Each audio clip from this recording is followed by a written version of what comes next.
Hey guys, welcome to my post Lewis Prey update Saryn build. This build is going to utilize a bunch of different things which I'm gonna get into in a little bit. First I'm gonna showcase the gameplay, and then afterwards I'm going to explain exactly what you are going to see in this gameplay in a second. So this is going to be a Saryn build that utilizes Nourish, Combat Discipline, Arcane Blessing, and Saryn's augment that heals you when you use your decoy. Okay, so I've already started playing a little bit because it's going to be much easier to show how this build snowballs into being stronger and much more smooth as you go. But at first you might struggle a little bit to keep the snowballing going, but once you get it going because of Malt Augmented and Arcane Blessing, you're going to have a much easier job, again, after maybe a minute or two of killing enemies. So at first what I'm going to do is start racking up my health, my maximum health that is, and also rack up the damage from Arcane Malt Augmented, or my ability strength from Malt Augmented. And then once I have a decent amount of health, I'm just gonna start slashing stuff with my melee weapon and just shut off my brain and just mindlessly kill stuff around me. And it dispatches acolytes pretty easily too. Hopefully we'll manage to do a full 5 minutes and you'll be able to see how it deals with acolytes. So without further ado, here's the build with all my fuck-ups added into unedited into the video. I'm utilizing a special melee weapon that I came up with.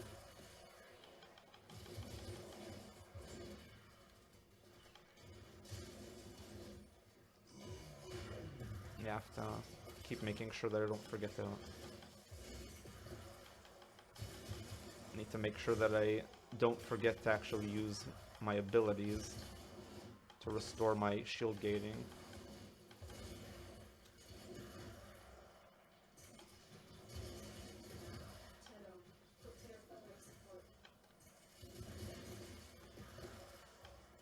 Look how easily it dispatches stuff without me actually doing much.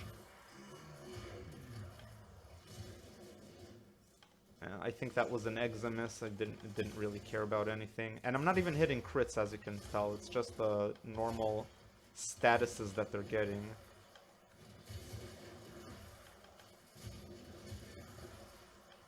Yeah, maybe I'll talk about the build a little bit while we're doing this. Basically, the idea behind this build is we're going to be losing health all the time, so we have to micromanage our health all the time, which isn't so difficult once we get Arcane Blessing to stack up a little bit of maximum health for us.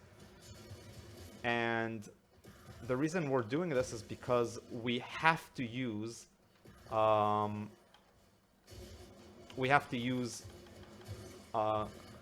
is it called? Combat Discipline Aura. Combat Discipline Aura turns Nourish into an insanely powerful ability, because usually the condition to proc Nourish is taking damage from enemies, but that's just not good enough. So when you're using Combat Discipline, every time you kill an enemy, you deal yourself health damage, which then triggers the Nourish AoE viral proc thingy, which makes enemies take viral, and once enemies take viral, they take more damage from your weapon, and it also adds flat viral damage to your weapon, so that it makes your weapon deal a lot more damage in general. It also saves you a bunch of mod slots on your weapon, because now you can essentially... Oh yeah, where's the acolyte? Yeah, bam. Yep. So that was it. This is the build, and we got the acolyte to show up pretty quickly. So let's go over the build itself. As you can see, it's pretty powerful. I mean, I was pretty safe the whole time. It's self-sustaining in both energy and health and everything you need. And uh, you won't have to use the particular melee weapon that I've been using. The only caveat is that it's going to be very helpful if you put a certain mod on it. So let's start going over the build.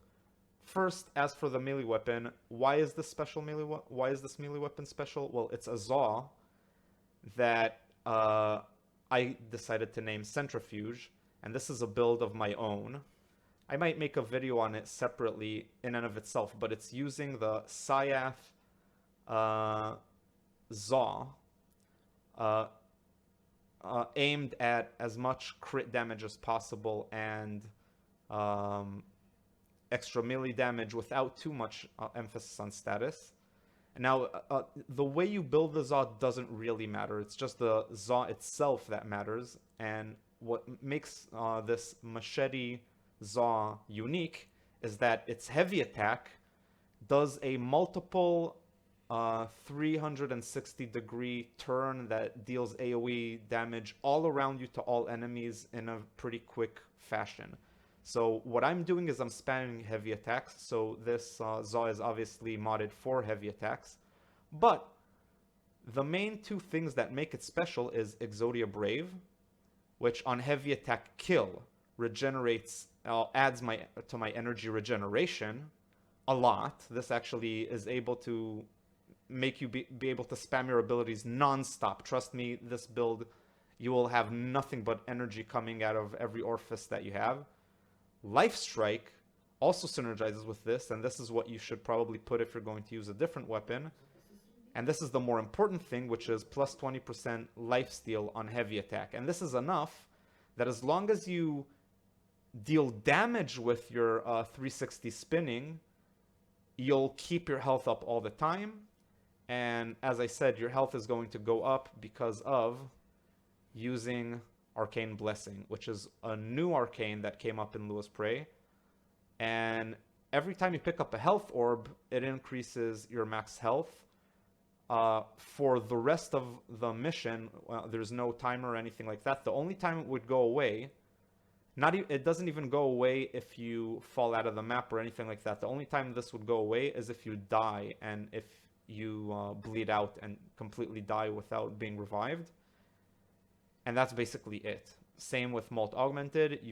The more kills you get, the more ability strength you get, and eventually it reaches plus 60% ability strength, which altogether makes this build do 243% ability strength, which is very nice. You don't need Arcane Energize. You absolutely don't need Arcane Energize with this build. You're gonna have energy, like I said, coming out of every orifice. In fact, I don't even really need Equilibrium. But I put Equilibrium here because not everybody's going to have this specific setup that I have for the melee weapon that's going to give me energy back. So just in case, I put Equilibrium here. But Equilibrium is the first to go. You can probably replace this with maybe Primed Flow or something like that. Or maybe even more duration. That could be nice. But the important things about this build are Combat Discipline, probably the cornerstone of this whole build. Once you kill an enemy, you lose 10 health, and 10 health from 375 is a pretty sizable chunk. But eventually, you're gonna build up your health with Arcane Blessing to over 1,000, and that's gonna be much less of a penalty each time you lose 10 health for each enemy you kill. So you won't even have to keep spamming your healing abilities to keep it up as often once you're a bit down the line during a mission. And I replaced this 4 because Nourish does practically everything that his 4 does, with a few exceptions. But it adds an important energy intake multiplier, which stacks with Equilibrium, it stacks with Exodia Brave.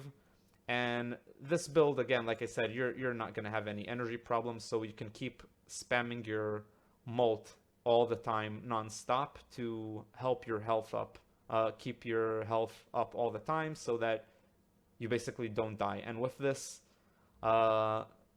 sustainability, as long as you're keeping an eye on your health, Steel Path becomes very super laid back and easy. You just have to spin around and hit enemies to regenerate your health and your energy, and that's it. You just keep spinning around, and all of the damage bonuses that you get from Toxic Lash, Toxin damage, Archon Continuity turns that toxin, it doesn't turn that toxin into, sorry, it adds an extra corrosive status effect. And they're going to have an extra corrosive status effect from the spores that spread onto them. Altogether, they're going to have so much extra damage that it's going to be insane. Now, you could arguably, if you have a melee weapon and you're comfortable with your melee weapon regenerating your health, then you might consider replacing Regenerative Malt with Venom Dose, so that you can add even corrosive damage to your weapons, in addition to the viral that you're getting on your weapons from Nourish, sorry. As you can see, it adds... So not only does it give you energy, not only does it proc viral on all enemies around you every time you kill an enemy, that procs only once every 2 seconds, but again, every 2 seconds, all enemies around you are going to get essentially the Nourish effect triggered on them, meaning a viral proc on them, meaning they take more damage from all of the extra damage that you're stacking on your weapons and abilities. This build basically forgoes going crazy with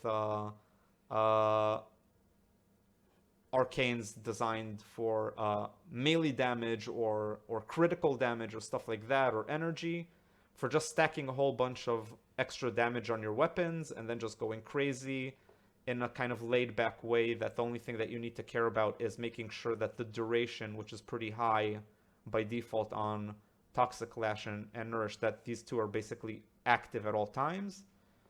And yeah, that's basically it. Have fun, guys. And yeah, I'm sorry if I was a little bit rambly, forgive me, but there's a lot that's going on in this build. Oh, one last thing.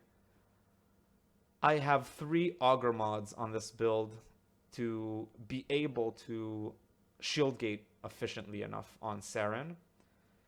And I put 2 of them on... Sorry, I'm all over the place today. On my pistol, which I use only at the beginning of a mission to start stacking up kills. So I start using this guy as a... not even a primer, but kind of like a snowballer. It helps me snowball a little bit before I can start going crazy with my melee weapon, and I decided to put 2 Augur mods on this one to complete the set, instead of doing something like putting Augur Secrets instead of Umbral Intensify, basically because I kind of have an Umbral Forma on this one that kind of limits me. But in any case, I wouldn't do that anyway. I would just rather sacrifice the pistol slot, which I'm not going to use very much. Yeah, and Philarx is just... I might as well showcase this build. I don't have any Rivens or anything, but this is just for easy takedown of... the Acolytes, in case somehow your snowballing failed, or if you died, making all of your stacks go away, meaning you have to start the whole thing over again. So if that happened to coincide with an Acolyte spawning, meaning you die and then an Acolyte spawns, or then you might have to have an alternative way of dealing with them. And yeah, this Philarx build does the job. Just a few shots to the head and they're usually dead. Yeah, have a nice day, guys.